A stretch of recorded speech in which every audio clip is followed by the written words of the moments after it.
Historia e Negovanit është nga ato që të prek shpirtin.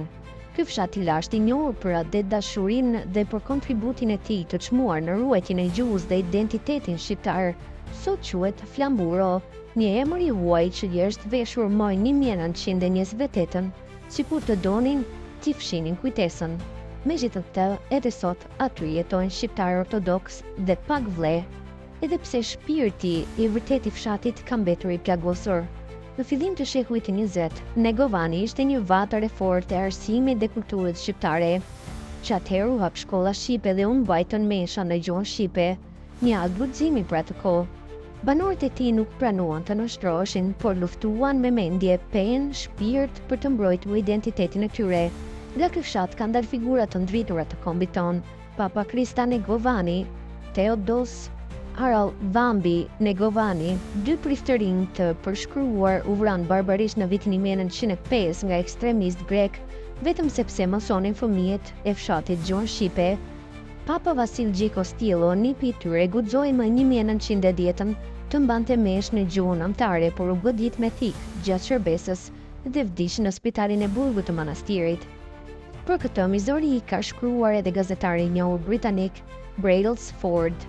Historiani Arbër Lalla në veprën e tij Demografia në viset veriore të Greqisë, sjell të dhëna tronditse që vërtetojnë se Negovani ka qenë fshat i pastër shqiptar. Në një letër trefaqëshe të vitit 1909, preqësia e fshatit njoftonte hapjen e shkollës shqipe Dituria me mësues Petronini Luarasin. Letra i bënte thirrje adetarëve për ndihmë me libra dhe fletore për 40 nxënës shqiptar që kishin braktisur shkollën greke. Origjinali i kësaj letre ruhet sot në Muzeun e Elbasanit, një dëshmi e gjallë e përpjekjeve historike për arsim shqip në kohë të sire. Negovani është gjithashtu vendlindja e Koçit Xoxhes, ish ministër i brendshëm i Shqipërisë, një figurë e rëndësishme e Partisë Komuniste. Edhe pse në diktaturë u tha se ishte slav folos, dokumentet e hetojnë qartë se Negovani nuk ka pasur asnjë familje slavofone. Një tjetër kushëri i tij, Mihal Xoxhe, kishte ngritur në fund të shekullit të 19 një shtyp shkronjë të madhe në Konstancë të Rumanisë, ku botoheshin veprat e rilindasve shqiptar, një tjetër gur themeli për hapjes së ndjenjes kombëtare. Në fillim të shekullit të 20, Negovani numëronte mbi 500 shtëpi të gjitha shqiptare. Të dhënat e kohës flasin qartë, në fshat kishte 2 shkolla fetare, 3 mësues dhe mbi 200 nxënës.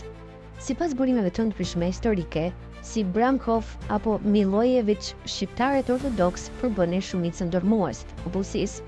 Deri në vitin 1932, 210 familje flisnin shqip, shumë prej tyre vetëm shqip, dhe vetëm një pjesë e vogël e kuptonte rumanishten apo slavishten. Por dhimbja më e madhe vjen nga ajo që ndodh sot. Në një reportazh të vitit 2003 në revistën gjermane Der Spiegel, gazetarja Renata Floto shkruan se takoi një të moshuar në Flamburo që shiste mollë. Ai tha se shqiptarët nuk guxojnë më të flasin shqip as në shtëpi, grekët na kanë asimiluar, i tha ai.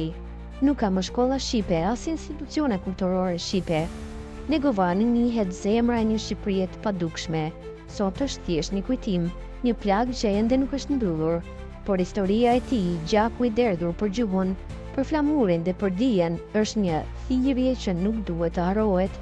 Është detyra jonë si shqiptar që emrat e Negovanëve të mos bëhen të shqiptarinë e fshatit të jetojnë në zemrat tona për herë.